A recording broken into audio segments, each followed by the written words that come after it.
Halo guys, selamat datang kembali di Revolut Rupiah. Hari ini kita bakal bahas topik gaming kripto. Mungkin kalian bertanya-tanya, emangnya masih zaman? Bukannya hype-nya udah reda, udah pada hilang? Gimana kabarnya sekarang? Kita bakal kasih tahu ke kalian update nih statusnya gaming kripto, gaming blockchain, web3, GameFi, apapun istilahnya itu. Kemudian kami bakal kasih contoh beberapa update fundamental tentang industri ini yang ternyata percaya nggak percaya, itu jauh lebih banyak orang bangun saat ini daripada pas bull market kemarin, terlepas dari hype yang mereda.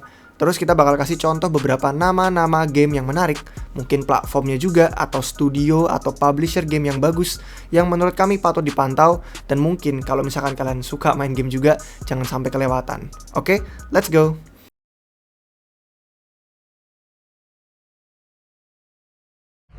Video kita hari ini disponsori oleh Pintu. Pintu pun di bulan April 2023 memiliki skema bonus Pintu Flexi Earn yang terbaru, yang mana ini fleksibel kapanpun aset kripto kalian mau masuk, kapanpun mau ditarik, itu bisa bebas. Tidak seperti tempat lain di mana kalian harus staking atau lock untuk jangka panjang. IPO-nya sangat menarik, dan kalau kalian tertarik untuk informasi lebih lanjut, silahkan cek link yang ada di deskripsi di bawah video ini. Baik guys, kita mulai dari yang pertama dulu ya. Kalau misalkan kita ngomongin nih tentang update sama fundamental, kita bakal bagi video ini jadi dua part. Yang pertama ini saya bakal ngomongin dulu soal gimana ada naratif crypto gaming yang kemarin, itu fundamentalnya apakah masih sama.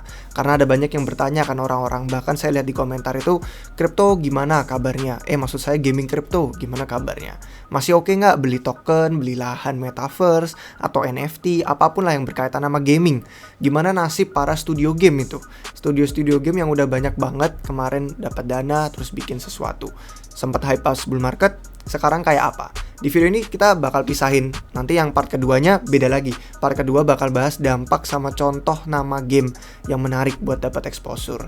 Nah, kalau misalkan mau bahas soal metaverse mungkin nggak di video ini, karena terlalu banyak yang bakal kita cover, jadi khusus untuk gaming aja. Kalau tertarik untuk yang metaverse, komen di bawah, kita bisa masukin pertimbangan untuk bikin jadwal video metaverse berikutnya. Oke, untuk yang pertama gaming crypto ya. Penjelasannya kan, kalau ngomongin fundamental tuh kadang gaming crypto kayak ada campuran DeFi. Pemain itu bisa dagang, bisa tukeran aset, bisa transaksi segala macam. Istilah yang tadi saya sebutin tuh bisa dituker-tuker. Mau itu GameFi, gaming crypto, blockchain gaming, game web3, apapun lah itu. Tapi kalau misalkan kita lihat dari konsepnya, dari modelnya, itu sebenarnya ada model yang utama kemarin hype pas bull market itu play to earn. Play to earn ya kayak namanya, main untuk dapat penghasilan. Contoh terbesarnya kemarin Axie Infinity. Tapi kalau misalkan kita lihat model play to earn ini konsepnya menghasilkan duit. Cuman jadi pertanyaan, apakah orang jadi fokus ke menghasilin duitnya atau fokus ke bermain gamenya? Nah, kemarin Axie Infinity itu jadi contoh yang besar, tapi hype-nya mereda kan. Spekulasinya berkurang juga karena ada masalah dengan tokenomiknya yang sangat inflasi tinggi banget. Masih ada beberapa pemain sekarang yang fokus di ekosistem Axie di sana, dan kayaknya masih ada pengembangan menarik nih soal Ronin Network dengan token mereka RON. Cuman model yang kedua itu adalah free to own. Jadi untuk free to own sendiri itu kebalikannya dari play to earn.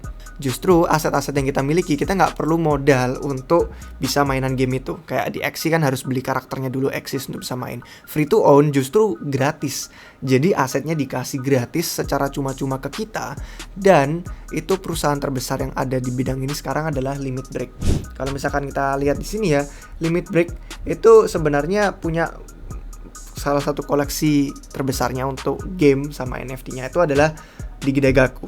Nanti kita bakal kasih penjelasan beberapa menit untuk tentang Digidagaku itu sendiri. Terus ada koleksi-koleksi yang berbeda. Ini semua NFT-nya tuh gratis. Dan mungkin menjelang akhir video kita juga bakal bahas lagi lebih lanjut tentang si Digidagaku ini. Kalau kalian belum tahu, Limit Break itu sebenarnya konsep dari Final Fantasy. Limit Break jurus pamungkasnya kan, kayak ultinya gitu kalau kita main di Mobile Legends. Nah, untuk si Limit Break ini sendiri itu sekarang kebetulan ya saya punya sih sekitar 3, dulu ada sekitar 4, tapi ada beberapa yang di burn untuk dapat evolusi ke berikutnya istilahnya sih. Dan 3 NFT yang saya pegang ini benar-benar gratis. Saya nggak ngeluarin duit sama sekali, dan pada waktunya itu sempat terbang floornya itu sampai lebih tinggi daripada airdrop ARB. Cuman karena saya pengen ngeliat gamenya yang muncul, saya jadi hold. Dan si Limit Break ini dapat pendanaan besar kemarin sampai 200 juta dolar. Itu kalau kalian belum tahu ya, kan Limit Break pengen bangun game MMORPG 3 dimensi. Modelannya tuh kayak Genshin Impact. Di sini siapa sih yang belum pernah dengar Genshin Impact? Nah, kalau kalian main Genshin Impact terus kalian ngelihat stylenya si Limit Break, si Digidagaku udah cocok gitu kan. Nah cuman kita belum tahu nih kapan rilis gamenya. Mereka baru merilis koleksi NFT dan rencana game itu masih belum ketahuan kapan. Cuman karena saya pengen lihat itu muncul, jadinya saya hold. Dan menurut rumor itu sebenarnya budget $200 juta itu lebih besar daripada budgetnya Genshin Impact kemarin bikin game. Bahkan ini hampir mendekati budget game GTA. Kalau ada beberapa kalian yang main Grand Theft Auto, kalau nggak salah yang GTA kelima juga. Jadi bener-bener gila ya. Nanti kita lihat aja deh ke depannya, ada beberapa nama lain juga yang bakal kita sebutin untuk hari ini. Untuk yang penasaran dengan Digidagaku bisa lihat sendiri, mulai lihat sendiri di sini. Ini ada banyak banget koleksinya. Kalau misalkan kita lihat dari yang paling awal, ada Giant Dragon Quest itu yang muncul duluan, karena itu yang koleksi yang paling terkini yang lagi rilis dari mereka. Yang paling awal itu yang paling OG-nya banget Genesis gitu kan. Sampai floor price-nya itu paling tinggi 15 ETH dan itu gratis loh. Nggak keluar duit sama sekali, cuma biaya gas. Gila ya.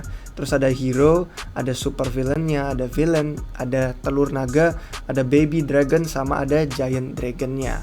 Terus ada beberapa essence yang bisa dipakai kayak spirit, dark hero, villain, super villain, mass villain, dragon essence, dan lain-lain. Jadi nanti kita bakal bahas lebih lanjut kalau misalkan kalian tertarik untuk beberapa menit di video ini.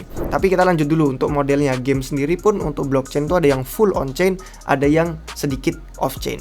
Kalau full off-chain ya gameplay sama aset semuanya itu dimainin penuh dan masuk di dalam blockchain, aman di sana. Tapi kalau yang off-chain ya kombinasi, biasanya campur-campur. Ada yang off-chain di luar blockchain maksudnya. Terus ada mungkin gameplaynya aja tuh karena mengandalkan server terpusat yang lebih efektif, tapi aset digitalnya mungkin masuk di blockchain gitu, campuran. Sejauh ini ya kebanyakan besar memang game-game yang masih belum full on-chain. Cuman kalau mau lihat contohnya ada di gambar yang saya kasih ini, sebagian besar itu di ekosistem Ethereum sama layer 2 yang khusus gamingnya untuk Starknet. Tapi ada beberapa nama lain yang akan datang. Contoh-contoh kayak Polygon sama Wax sama Gnosis Chain juga punya. Nah sekarang kita memahami yuk nilai blockchain ke gaming itu. Kenapa butuh blockchain? Sederhananya ini semua tentang kepemilikan aset. Udah banyak episode lain, jadi kita nggak bakal bertele-tele di sini. Udah tonton aja episode-episode sebelumnya yang kami bikin pas kita bahas tentang NFT, tentang gaming blockchain dan lain-lain. Cuman kalau kita lihat contoh yang paling utama itu ya kepemilikan aset. Kita bener-bener punya apa enggak?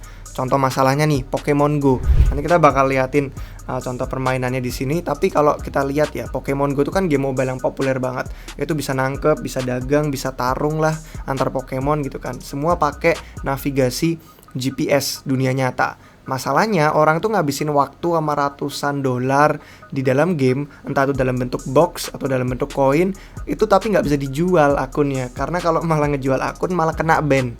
Itu masalah. Jadi kalau misalkan kita lihat di tahun 2022 pun pendapatan yang didapetin sama transaksi aplikasi Pokemon Go itu aja udah lebih 703 juta dolar loh. Hampir 1 miliar dolar. Cuman pemainnya bahkan nggak bisa bener-bener punya asetnya dan hak untuk dia bisa perdagangin semua waktu dan uang yang udah dia serahkan ke game itu. Jadi itu masalah utama yang sebenarnya bisa membantu. Nah kalau kita nanya sepenting apakah gaming itu untuk blockchain? Ya sebenarnya penting banget kalau pengen adopsi blockchain besar, karena gaming itu bentuk hiburan paling populer di dunia.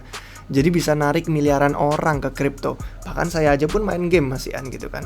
Pasar total untuk gaming itu luar biasa masif, gede banget.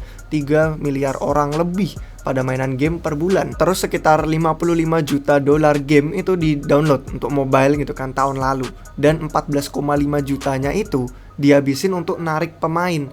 Padahal di crypto gaming aja bisa konsep yang kayak tadi, free to own, kayak di Digidagaku. Nggak usah keluarin duit, udah dapat pemainnya karena ya udah asetnya dibagiin secara gratis ke komunitas. Terus 180 juta pendapatan dalam bentuk dolar gaming itu secara global dihabisin pas tahun 2022 dengan ekspektasi meningkat lagi nih ke 350 juta. Itu untuk 5 tahun berikutnya. Jadi angka ini benar-benar lebih tinggi daripada angka di hiburan seni atau hiburan musik atau hiburan film. Jadi kalian mungkin gak percaya bahwa industri gaming tuh luar biasa besar banget. Pendapatan mobile itu sampai ada sekitar 92 jutaan dolar. Nah cuman kalau misalkan kita tanya ya, blockchain utama tempat gaming crypto itu ada, itu di mana sih? Ada laporan gitu yang dibagiin sama The Block namanya review aset digital untuk tahun 2022 kemarin. Kalau misalkan kalian lihat di gambar di sini, itu sebenarnya ada sekitar 2000, ya kurang sih, 1800-an game crypto. 40%-nya itu ada di BNB Chain. Terus 32%-nya ada di Ethereum, terus 16%-nya itu ada di Polygon. Tapi ini pun belum menghitung blockchain yang khusus gaming kayak contohnya Immutable X. Jadi kalau misalkan kita ngitung lagi, nanti ada beberapa saat kita mention nih untuk Immutable X. Untuk funding sendiri nih, pendanaan $1 juta funding tuh dikasih untuk pembangunan game di IMX sendiri, Immutable X. Ini jadi bikin mereka urutan kedua setelah Ethereum. Terus diikuti sama Polygon, terus sama Solana gitu kan, sama BNB Chain, sama Avalanche. Cuman kalau khusus untuk si Immutable X-nya sendiri, Immutable X-nya sendiri itu udah ngalokasiin $500 juta loh, dana untuk gaming sama Web3. Selama si Immutable X itu berusaha membangun solusi blockchain yang paling kuat untuk gaming. Jadi 2022 kemarin pun tahun yang gila untuk industri blockchain. Karena untuk gaming sendiri itu mewakili 62% coba dari semua investasi Web3. Lebih dari setengah untuk gaming. Nah, berikutnya ini yang menarik. Kita bakal lihat soal award atau penghargaan. Award untuk Game 3 2022 kemarin. Di sini kita bakal bisa lihat banyak banget nama-nama gaming nama-nama game maksud saya yang mungkin kalian kurang familiar tapi menang penghargaan karena di voting sama komunitasnya yang mendukung untuk game tersebut menang. Ini pemenangnya untuk 2022 ada 200 lebih game, ada 16 award atau penghargaan, ada 39 juri, total hadiah nilainya tuh sampai $1 juta. Ini ada di websitenya langsung kalau kalian pengen lihat di Polka Starter. Ini ada juri-jurinya termasuk salah satunya si Justin Kan, bukan Justin Sun ya. Fractal pendiri kalau nggak salah mantan co-foundernya Twitch. Nah, kalau kita lihat nih, check the winner, kalian bisa lihat satu persatu semua pemenang game-game utama. Sekarang kita masuk ke part kedua dari video ini, yaitu cara ngelola exposure itu gimana. Part kedua kita bakal lihat dampaknya, terus cara kelola exposure gimana biar bisa investasi ke sektor gaming crypto ini. Tapi disclaimer dulu ya sebelum saya mulai cara-caranya, ada dua hal penting yang harus kalian tahu. Yang pertama, banyak game itu masih belum rilis. Game crypto maksud saya. Jadi kalau kita lihat dari data di sini nih, kalian lihat aja nih, data persenan sama jumlahnya. Butuh waktu untuk nyelesain game itu, bahkan kalau gamenya tuh rating AAA, apalagi maksud saya, bukan bahkan. Waktunya tuh bisa dari 3-5 tahun untuk game yang ukuran kecil, skala sedang. Tapi kalau skala besar-besaran, title rating AAA, itu bisa makan waktu lebih dari 5 tahun. Dan menurut playtoearn.net ini yang kasih chart, kalau pengen tahu itu situs webnya untuk pengen lihat sendiri, 64% game crypto itu masih belum rilis publik. Kalau misalkan kita lihat ke sini ya, bentar aja nih. Untuk yang live itu bener-bener cuman baru 569. Itu cuman 28% dari 2024 jumlah game yang dibangun. Bahkan ada 200 dibatalin, cancel, ada yang masih pengembangan 390, masih dalam beta, masih dalam alpha, masih dalam presale. Jadi bener-bener makan waktu. Dan kalau misalkan kalian pengen cepet-cepet, ingat aja kemarin pendanaan untuk gaming crypto itu baru mulai tahun 2021-2022. Baru 1-2 tahunan. Masih lama sebelum bisa menandingi game Web2 yang biasa. Terus game crypto pun belum tentu bakal lebih menarik karena yang terbaik pun belum muncul, dan saingannya di game Web2 itu pun pada merambah ke dunia blockchain. Square Enix yang bikin Final Fantasy kalau kalian tahu, Square Enix pun mencoba-coba itu nyentuh-nyentuh gimana nih blockchain, apa hubungannya, integrasi NFT segala macam. Jadi kompetisinya sengit banget dan masih jauh perjalanan kita, entah bisa sukses apa enggak. Terus sesuaikan ekspektasi juga. Kalau misalkan kita mau ngomongin soal ekspektasi ya, sulit untuk tahu game pemenangnya itu siapa. Karena pemenangnya harus punya game yang bener-bener bagus banget kayak game tradisional Web2. Kalau enggak ya bakal kewalahan gimana caranya bertahan hidup jangka panjang. Sesuaiin ekspektasi juga, karena enggak selamanya kita investasi ke sektor gaming itu terus bakal menghasilkan. Menurut saya lebih dari 90% partisipan orang tuh nggak bakal langsung jadi kaya, bener-bener menghasilkan duit hanya lewat gaming aja. Sulit jadinya untuk tahu siapa yang bakal menang atau cari proyek yang menarik nilai terbesar. Itulah kenapa saya bakal bagiin 8 cara untuk dapetin exposure. Ada banyak karena memang beda-beda jalannya. 8 cara dapat exposure. Yang pertama itu blockchain. Kita lihat aja ke chart ini lagi. Itu gamenya pun bisa dibagi berdasarkan tempat blockchain dia berada. Tadi di awal kita juga udah nyebutin beberapa blockchain utamanya. Ini ada contoh-contohnya. Ada yang kecil-kecil banget, bahkan saya pun belum pernah dengar. Yang paling utama tentu di ekosistem Ethereum sama Binance. Immutable X yang urutan ketiga pun masih di ekosistem Ethereum. Itu menariknya. Bitcoin pun saya kaget. Ini ada 20 game di Bitcoin tuh game apaan coba? Karena belum pernah dengar. Terus Avalanche, Tron, VeChain dan lain-lainnya. Jadi kalau misalkan kita ngomongin soal game blockchain, ini kan cuma dari play-to-earn.net aja. Tadinya cuma mau lihat berapa banyak yang sudah hidup, live, berapa banyak yang masih dalam pengembangan atau belum rilis. Tapi kalau kita ngelihat dari Dune Analytics dan metrik lain, sebenarnya ekosistem yang paling populer ya lebih ke kayak Ethereum Polygon, terus BNB Chain, Immutable X, tapi Solana juga masuk ke top di sana. Sama Solana dan Ronin Network atau Ronin Chain, lupa namanya, yang bikin X Infinity. Itu sih beberapa ekosistem utama untuk exposure ke blockchain. Untuk yang kedua, itu adalah indeks aset. Indeks itu adalah keranjang aset. Nggak perlu saya jelasin panjang lebar karena ini ada videonya yang thumbnailnya ada keranjang, ada banyak aset kripto. Silahkan tonton kalau belum pernah.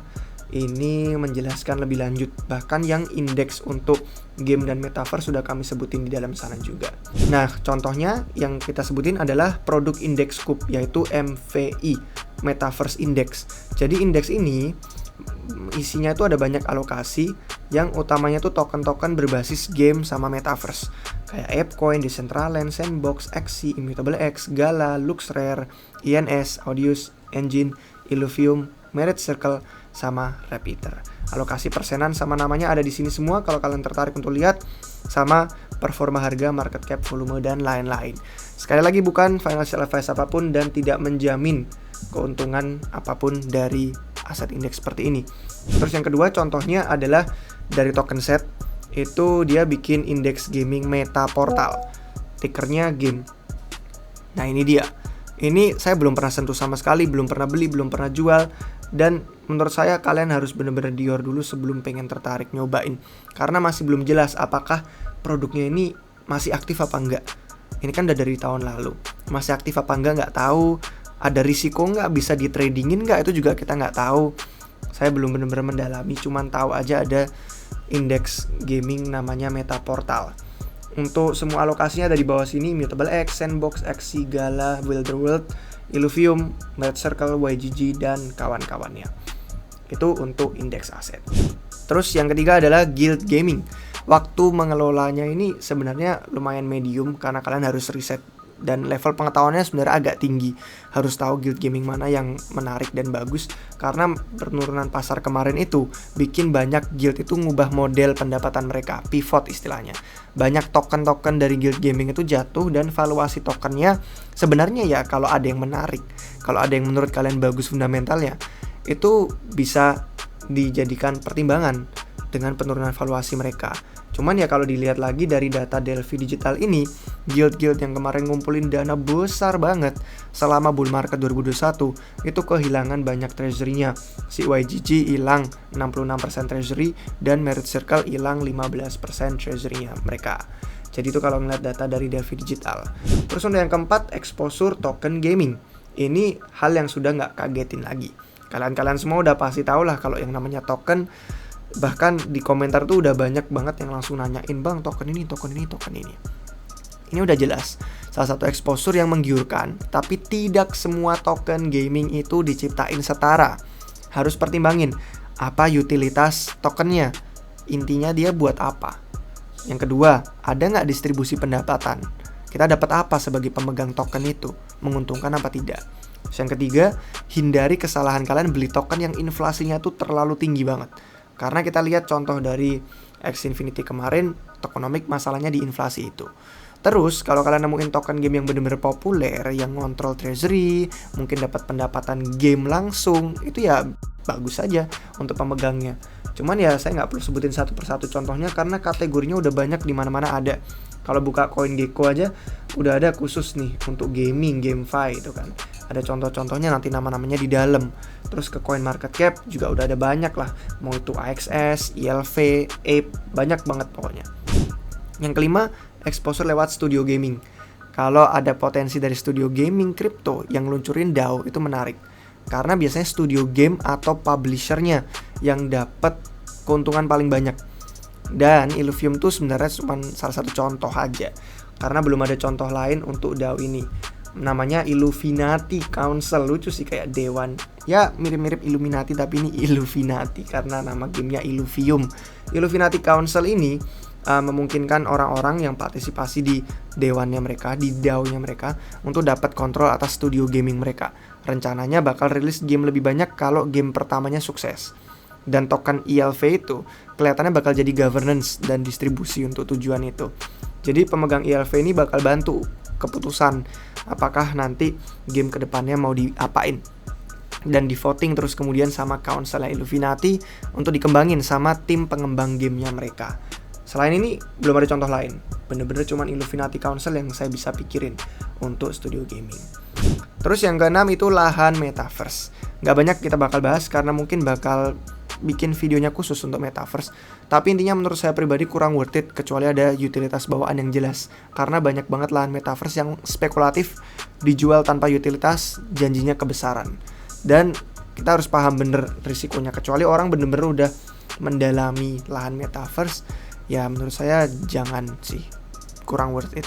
Lahannya itu harus bener-bener kritis buat ekonomi dalam game. Misalnya contohnya kayak Illuvium, ada beberapa lahan yang fungsinya tuh kayak sumber daya untuk game mereka, biar dunianya itu bisa jalan, ada tenaganya. Cuman ya tetap aja waspada, karena Illuvium bisa aja kapanpun menambah lahan metaverse mereka di masa depan. Jadi oversupply, ya pokoknya intinya hati-hati kalau untuk lahan metaverse. Mungkin kita bisa bahas di episode yang berikutnya lagi. Yang ketujuh itu platform gaming. Ini kembali kita bahas OBB Games yang tadi di awal. Kalau ngomongin platform gaming tuh beberapa organisasi kripto terbuka untuk menampung banyak game, nggak cuma satu game aja. Dan sebagai platform, mereka biasanya kompatibel satu sama lain kayak yang saya jelasin tadi. OBB Games itu, untuk yang belum tahu, mengumumkan pendanaan mereka sebenarnya seed round sebesar $6 juta. Dan kalau kita lihat dari sini, ini di raise oleh Eagle Capital, Synergis Cap, terus ada beberapa investor angel kayak Kevin Lin, co-foundernya Twitch, terus sama Santiago Roel dan Serkan Toto, foundernya Kantan Games. Ada beberapa nama lain, tapi ya kalau misalkan tertarik langsung cek websitenya tadi yang udah saya sebutin di awal.